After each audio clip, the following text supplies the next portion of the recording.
డబ్బు, అనారోగ్యం, ఉద్యోగం, వ్యాపారం, అప్పులతో బాధపడుతున్నారా? అయితే మీకోసమే అహం బ్రహ్మాస్మి సాధన 11 డేస్ ఎనర్జీ యాక్టివేషన్ ప్రోగ్రామ్. అమెరికాలో పౌరసత్వం పొందడం ఒక కళ.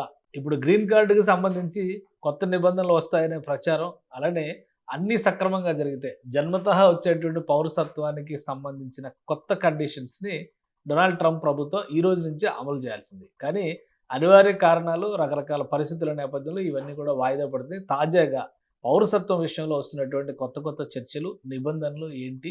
అమెరికాలో ఉండాలనేటువంటి కళ ఇంకా ఉందా? ఆవిరైపోయిందా? ఈ అంశాన్ని విశ్లేషించే ప్రయత్నం చేద్దాం. మనతో పాటు అమెరికన్ లా రీసెర్చర్ సాయి శ్రీనివాస్ గారు ఉన్నారు. సాయి శ్రీనివాస్ గారు నమస్తే. నమస్తే సార్. సాయి శ్రీనివాస్ గారు, ఏంటి ఈ రోజు నుంచి యాక్చువల్గా అయితే ఈ జన్మతః వచ్చేటువంటి పౌరసత్వం విషయంలో ట్రంప్ ప్రభుత్వం ఆశించిన విధంగా అన్ని నిబంధనలు అమలై ఉండాల్సింది. బట్ ఆ పరిస్థితి లేదు. గ్రీన్ కార్డు గురించి కొత్త చర్చ జరుగుతుంది. ఏంటి తాజా పరిస్థితి?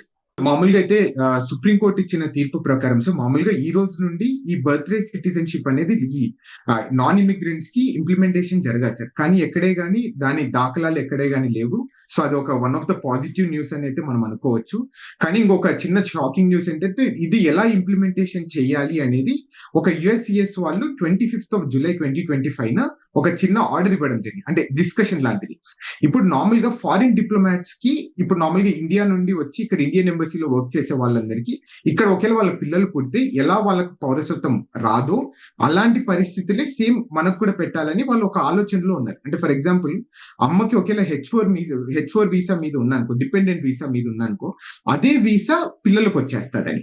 సో అలాంటి ఒక చిన్న డిస్కషన్ జరుగుతుంది. బట్ ఎక్కడే కానీ ఇంప్లిమెంటేషన్ జరగడం లేదు. కాబట్టి యాజ్ ఆఫ్ నో మనకు ఒక భారతీయులకు మాత్రం అంటే ప్రపంచ దేశాలకు మాత్రం ఒక మంచి పాజిటివ్ న్యూస్ సార్.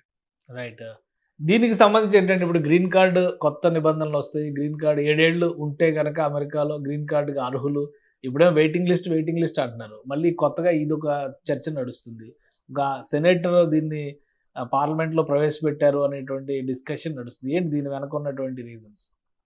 యూజువల్ గా అలెక్స్ పాడిలో అని యుఎస్ సెనేటర్ సార్, తను ఈ హెచ్ఆర్ 1511 అనేది రెన్యూవింగ్ immigration provisions of immigration act 1929 అనేది ఒక చిన్న యాక్ట్ తీసుకొని రావడం జరిగింది. అంటే దీన్ని అవుట్డేటెడ్ 1929లో ఉన్న చట్టాన్ని మనం ఈ రోజు కూడా పాటిస్తున్నాము. దీనివల్ల ఎంతో మంది సో ముఖ్యంగా ప్రపంచ దేశాలు వచ్చిన వాళ్ళందరూ ఈ గ్రీన్ కార్డ్ రాకోకుండా ఆగిపోతున్నారు. వాళ్ళందరినీ కొంచెం సడలించాలి, వాళ్ళందరికీ గ్రీన్ కార్డ్ వచ్చేలా చేయాలి అనేది ఈ ఒక చట్టాన్ని తీసుకొని రావడం జరుగుతుంది సార్. అంటే దీంట్లో ఏం లేదు సార్, ఒక 5-6 కండిషన్స్ పెట్టడం జరిగింది. దాంట్లో మెయిన్ కండిషన్ ఏంటంటే ఇక్కడ లీగల్ గా వచ్చేసి 7 సంవత్సరాలు మీరు ఇక్కడ లీగల్ గా ఉండి ఏ క్రిమినల్ యాక్టివిటీ లేకపోయినా ఈ మంచి గుడ్ మోరల్ కండక్ట్ ఉంటే ఇవన్నీ జరిగితే మీకు తప్పకుండా 7 ఏళ్ల లోపు గ్రీన్ కార్డ్ తీసుకొని రావాలి. ఎందుకంటే మీరు ఇక్కడ కర్మభూమిగా అనుకుంటున్నారు కాబట్టి ఇక్కడే ట్యాక్స్ పే చేస్తున్నారు, ఇక్కడ ఒక సెకండ్ హౌస్ అనుకుంటున్నారు కాబట్టి మీకు తప్పకుండా గ్రీన్ కార్డ్ అనేది ఇచ్చి మీకు స్వేచ్ఛగా తిరిగేలా చేయాలి అనేది అతని ఇంటెన్షన్ సార్. కానీ ఇది పాస్ అవుతుందా లేదా అనేది సెకండ్, అట్లీస్ట్ ఒక మంచి పాజిటివ్ డిస్కషన్ అయితే నడుస్తుందని మనం అయితే హ్యాపీగా ఫీల్ కావాలి సార్. కానీ అంటే ఇది ట్రంప్ ప్రభుత్వం ఇప్పటివరకు అనుసరిస్తున్న పాలసీలకు భిన్నంగా ఉంది ఈ వాదన. ఎలా అసలు పార్లమెంట్లో, సెనేట్లో ఆ బలాలు ఎలా ఉండొచ్చు? ఆయన పెట్టినటువంటి బిల్లుని సీరియస్ గా తీసుకునే అవకాశం ఉందా లేదా? అంటే so let me tell you ఇంకొక సీక్రెట్ విషయం ఏంటంటే సార్, ఇది ఆల్రెడీ సెప్టెంబర్ 2022 ఆల్రెడీ ఈ బిల్ అనేది ఇంట్రడ్యూస్ చేయడం జరిగింది. సో ఆ రోజు పాస్ అయిందో లేదో కానీ మళ్ళా సో ఈ రోజు ఒక చిన్న ఆర్గ్యుమెంట్ తీసుకొని రావడం జరుగుతుంది. అంటే ఎందుకంటే ఇది ఒక మీకు తెలిసిందేదే కదా సార్, అంటే బిల్ పెట్టినంత మాత్రాన పాస్ అవుతుందా లేదా అనేది. So it is completely different scenario. అక్కడ ఉన్న రిప్రజెంటేటివ్స్ ఎలా ఫీల్ అవుతారు, ఏంటి దీని పరిస్థితులు ఏంటి, మనం అంటే ఏదో ఫర్ ద సేక్ ఆఫ్ ఒక చిన్న మంచి గుడ్ న్యూస్ గా మనం ఒక ట్రీట్ చేయాలి తప్ప దీనికి మనం వేరే ఆర్గ్యుమెంట్ చేయకూడదు అయితే నేను అనుకుంటున్నాను. స్లోగా పాలసీ విషయంలో కొంత మెల్ట్ అవుతున్నారని అనుకోవచ్చా? ఎందుకంటే ఇండియన్స్ అనే కాదు, ఇమిగ్రెంట్స్ ద్వారా అమెరికన్ ఎకానమీ చాలా బూస్ట్ అవుతుంది అనేటువంటి అభిప్రాయాలు ఇప్పటివరకు ఉన్నాయి. సో అదే తరహాలో మరొకసారి ఫస్ట్ అధికారంలోకి వచ్చి బాధ్యతలు తీసుకున్న మొదటి 6 నెలలు గట్టిగా పట్టు బిగించారు. ఇప్పుడు కొంత సడలిస్తున్నారు, మెత్తపడుతున్నారు అని అనుకోవచ్చా? అది కూడా మనం అనుకోవచ్చు సార్. ఎందుకంటే వన్ ఆఫ్ ద రీజన్ ఏంటంటే ఈ F1 వీసాస్ కూడా మీరు చూసుకుంటే సుమారు 70% మంది స్టూడెంట్స్ వచ్చే వాళ్ళు చాలా తగ్గిపోవడం జరిగింది. అంటే వీళ్ళందరూ మనమంతా ఈ యూనివర్సిటీస్ కి మెయిన్ గా మనము అంటే సో మిల్కింగ్ కౌ లాంటి సార్, అంటే మనం డబ్బులు తెచ్చే వాళ్ళం ఇప్పుడు. అంటే సుమారు కొన్ని వందల కోట్ల డబ్బులు మనం ఈ యూనివర్సిటీస్ కి ఇస్తున్నారు.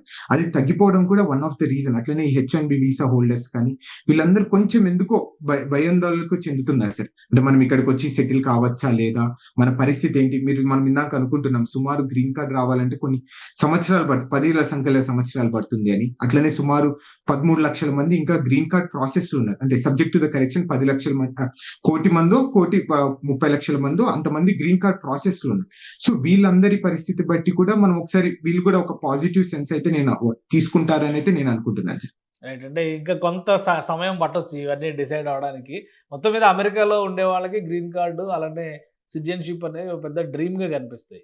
ఈ బిల్లు వలన కానీ లేదా ప్రభుత్వం అనుసరిస్తున్నటువంటి విధానాల వల్ల కానీ కొంత సడలింపు వస్తుంది రాను అని అనుకోవచ్చా? సార్ అంటే సడలింపు వస్తుందా రాదా అని కాదు సార్. అంటే ఇది ఆల్రెడీ వెల్ ఎస్టాబ్లిష్డ్ రూల్స్ ని ఈ రోజు అవన్నీ రివైవ్ చేసి ఈ రోజు ఇంప్లిమెంటేషన్ చేయడానికి ట్రై చేస్తున్నారు సార్. అంటే ఎక్కడే కానీ ఇప్పుడు మామూలుగా ఎప్పుడు నుండో ఉంది సార్. ఇక్కడ నార్మల్ గా మనం చాలాసార్లు డిస్కస్ చేసి పార్ట్ టైం ఇల్లీగల్ గా చేస్తే తప్పకుండా మీ సిటీస్ అనేది టర్మినేట్ అవుతుంది, వీసా రివోక్ చేసే అవకాశం. ఈ రోజు అది ఇంప్లిమెంటేషన్ చేస్తున్నారు అంతే. రూల్స్ ఎక్కడే కానీ వాళ్ళు చేంజ్ చేయడం లేదు, ఏం చేయడం. వాళ్ళు రూల్స్ ఆల్రెడీ ఉన్నదాన్ని అంటే వాడని రూల్స్ దాన్ని బయటికి తీసుకొని వస్తున్నారు అంతే సార్. ఎక్కడే కానీ మనం భయోందనకు చెందడానికి అయితే ఎక్కడ లేదు. రైట్.